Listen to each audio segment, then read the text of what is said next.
2월 7일 금요일 장마감 후 시간의 거래 종목 브리핑을 시작하겠습니다. 먼저 오늘 시간에 상승한 종목들을 보겠습니다. 전체적으로는 로봇 관련주들과 함께 장마감 후 실적을 발표한 기업들의 시간의 상승세가 두드러졌는데요. 이 중 시간의 상한가 종목은 올릭스, 유일로보틱스, ALT 세 종목이 있었습니다. 참고로 거래 대금이 적어서 넣지는 않았지만 CU테크와 글로본이 장마감 후 연간 실적을 발표하면서 시간의 상한가로 마감했으니 참고해주세요. 휴대폰 부품 기업인 CU테크는 전년 대비 연간 매출액이 64% 증가한 2,841억 원을 기록하고 영업이익은 439% 증가한 117억 원을 기록했다고 발표했습니다. 이와 함께 보통주 한 주당 234원의 현금 배당을 결정했다고 공시했어요. 한편 화장품 기업인 글로본은 장마감 후 매출액은 29% 증가한 262억 원을 기록하고 영업이익은 흑자 전환한 2억 원을 기록했다고 발표했는데요. 이 같은 실적 발표에 두 종목이 시간의 상한가로 마감했습니다. 그렇다면 상위 5개 종목들의 시간의 상승 이유를 알아볼게요. 먼저 SM코어와 유일로보틱스, 유진로봇을 비롯한 로봇 관련주들이 정규장에 이어 시간의 장에서도 상승세를 이어갔습니다. 테슬라의 휴머노이드 로봇인 옵티머스의 대량 생산 기대감과 오픈 AI와의 로봇 협업 기대감이 이어지면서 로봇주들의 상승세가 이어지고 있는데요. 장마감 후 SK그룹이 인공지능 로봇 사업을 본격화한다는 단독 기사가 전해지면서 로봇주들이 시간의 장에서도 부각된 것으로 파악됩니다. 해당 기사에 따르면 SK그룹은 SK텔레콤을 주축으로 인공지능 로봇 사업을 본격화할 예정이라고 하는데요. 그룹 계열사의 지능형 공장 구축에 투입될 로봇 기술을 상용화하고 범용 인공지능 기반의 휴머노이드 로봇 사업에 진출할 계획이라고 전해졌어요. 이를 위해 SK하이닉스와 SK온 등의 공장에 해당 로봇 서비스를 도입하고 추후에 대외 사업으로 키우는 방향을 계획 중이라고 하는데요. 이 같은 소식 속 로봇 관련주 중에서도 SK그룹과 관련된 로봇 기업들이 시간의 강세를 보인 것으로 파악됩니다. 이 중에서도 SM코어는 자동화 물류 시스템에 필요한 자동화 설비 사업을 하고 있으며 SK가 최대 주주로 있는 기업인데요. 장마감 후 연간 실적 발표도 동반되었습니다. SM코어는 전년 연간 매출액이 5% 감소한 1,636억 원을 기록하고 영업이익은 흑자 전환한 70억 원을 기록했다고 발표했습니다. 이 같은 소식들 속에서 시간의 상한가에 가까운 가격까지 상승했지만 호가를 하나 남겨두고 마감했어요. 한편 유일로보틱스는 SK온의 미국 자회사인 SK배터리 아메리카가 2대 주주로 있다는 사실이 부각되며 시간의 상한가로 마감해주었네요. 이어서 올릭스는 최근 비만 치료제에 대한 기술 이전 기대감에 강세를 보였던 종목인데요. 장마감 후 미국 일라이릴리와 대사이상 지방간염 및 심혈관 대사질환 치료제에 대한 기술 수출 계약을 체결했다고 밝히면서 시간의 상한가로 마감했습니다. 이번 계약 규모는 6억 3천만 달러로 하나로는 9,117억 원 규모인데요. 올릭스는 일라이릴리로부터 선급금을 수령하고 해당 물질에 대한 호주 임상 일상 연구를 완료할 예정이라고 밝혔습니다. 다음으로 삐아는 장마감 후 연간 실적을 발표하면서 상승했습니다. 삐아는 전년 대비 연간 매출액은 50% 증가한 576억 원을 기록하고 영업이익은 34% 증가한 55억 원을 기록했다고 발표했습니다. 국내 매출 증가와 일본 판매 호조로 이 같은 호실적을 기록했다고 전해졌습니다. 이어서 ALT가 정규장에 이어 시간의 장에서도 상승세를 이어가며 시간의 상한가로 마감했습니다. 오늘 SK그룹의 최태원 회장이 HBM을 이을 차세대 먹거리를 발굴하는데 박차를 가하고 있다는 소식이 있었는데요. SK그룹의 최태원 회장은 전력 반도체의 핵심 소재인 실리콘 카바이드 웨이퍼에 애정을 쏟고 있다고 전해졌습니다.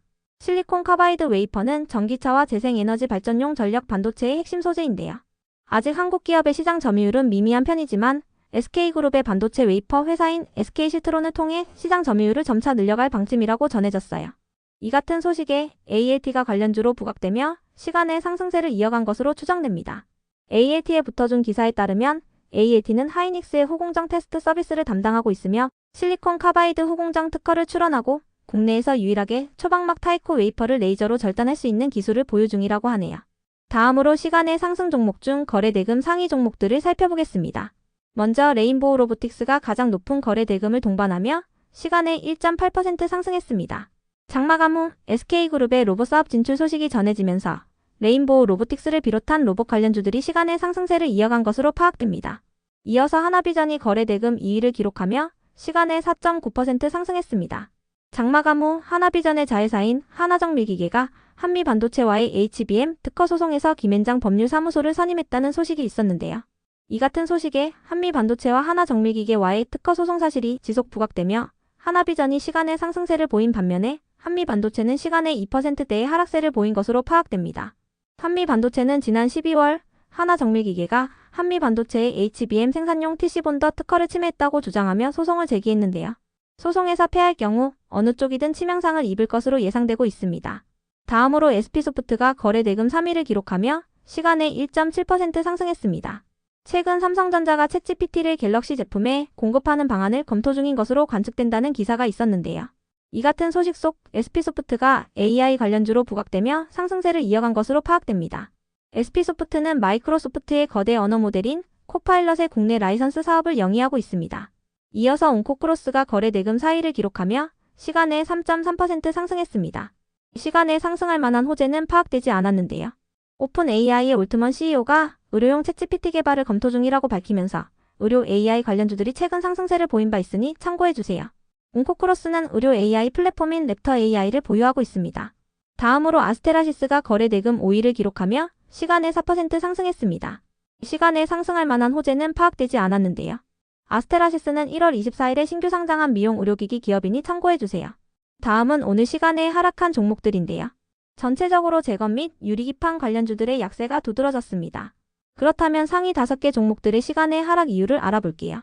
먼저 CSA 코스믹은 오늘 별다른 호재 없이 상한가로 마감한 종목인데요. 장마감 후 투자주의 공시가 올라오면서 시간의 하락세를 보였습니다. CSA 코스믹은 상한가 잔량 상위 종목으로 월요일 1일간 투자주의 종목으로 지정됩니다. 다음으로 한국화장품제조는 장마감 후 연간 실적 발표가 있었는데요. 전년 대비 상승한 실적을 발표했음에도 불구하고 시간의 하락세를 보였습니다. 한국화장품제조는 전년 대비 매출액은 53% 증가한 1,674억 원을 기록하고 영업이익은 194% 증가한 265억 원을 기록했다고 발표했습니다.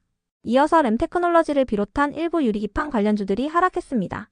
시간의 유리기판 테마와 관련하여 악재는 파악되지 않았는데요. 장마감 후 시장 수급이 로봇 관련주들에게로 몰리면서 유리기판 관련주들이 시간의 하락세를 보인 것으로 추정됩니다. 유리기판 관련주 중에서도 램테크놀로지는 장마감 후 투자주의 공시와 함께 연간 실적 발표 공시가 있었는데요. 전년 대비 연간 매출액은 3% 증가한 445억 원을 기록하고 영업이익은 적자가 지속된 마이너스 16억 원을 기록했다고 발표했어요.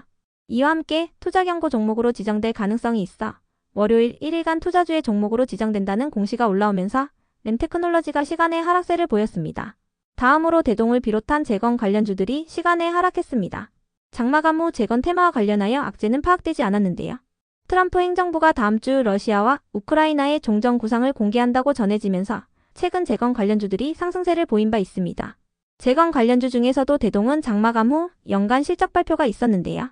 대동은 전년 대비 연간 매출액이 1% 감소한 1.4조 원을 기록하고 영업이익은 74% 감소한 165억 원을 기록했다고 발표했어요.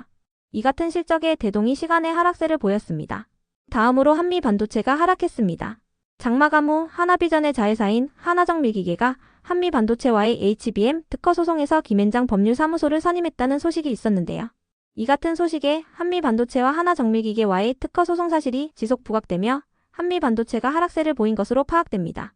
한미반도체는 지난 12월 하나정밀기계가 한미반도체의 HBM 생산용 TC본더 특허를 침해했다고 주장하며 소송을 제기했는데요.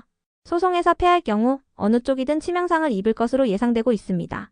다음으로 시간의 하락 종목 중 거래 대금 상위 종목들을 살펴보겠습니다. 먼저 피롭틱스가 가장 높은 거래 대금을 동반하며 시간에 0.3% 하락했습니다. 시간에 하락할 만한 악재는 파악되지 않았는데요. 삼성전자가 반도체 유리기판에 진출한다는 소식이 지속 부각되면서 피롭틱스를 비롯한 유리기판 관련주들이 상승세로 마감한 바 있습니다. 특히 피롭틱스는 오늘 역대 최고가로 마감했으니 참고해주세요. 이어서 한미반도체가 거래 대금 2위를 기록하며 시간에 2.4% 하락했습니다. 장마감 후 하나정밀기계와의 특허 소송 사실이 지속 부각되며 하락세를 보인 것으로 파악됩니다. 다음으로 LS일렉트릭이 거래 대금 3위를 기록하며 시간에 1.6% 하락했습니다. 장마감 후 파생상품 거래 손실이 발생했다는 공시가 올라왔기 때문인데요. LS일렉트릭은 통화선도 및 선물 거래에서 909억 원 규모의 손실이 발생했으며 이는 자기 자본 대비 5%에 해당하는 금액이라고 밝혔습니다. 이와 함께 보통주 한 주당 2,900원의 현금 배당을 결정했다고 공시했으니 참고해주세요. 이어서 하나시스템이 거래 대금 4위를 기록하며 시간에 0.5% 하락했습니다. 하나시스템은 오늘 연간 및 4분기 실적 발표가 있었는데요. 전년 대비 연간 매출액은 14% 증가한 2.8조 원을 기록하고 영업이익은 78% 증가한 2,193억 원을 기록했다고 발표했어요. 전년 동기 대비 4분기 매출액은 19% 증가한 9,334억 원을 기록하고 영업이익은 60% 증가한 291억 원을 기록했다고 발표했는데요. 시장 추정치보다는 38% 낮은 4분기 영업이익을 발표하면서 하나시스템이 정규장에 이어 시간외장에서도 하락세를 이어간 것으로 파악됩니다. 다음으로 클로봇이 거래대금 5위를 기록하며 시간에 0.8% 하락했습니다. 장마감 후 투자주의 공시가 올라오며 하락세를 보였는데요. 클로봇은 투자경고 종목으로 지정될 가능성이 있어 월요일 1일간 투자주의 종목으로 지정됩니다. 끝으로 전일 시간의 등락률 탑5 종목들이 오늘 어떻게 되었는지 추적해보고 마치겠습니다.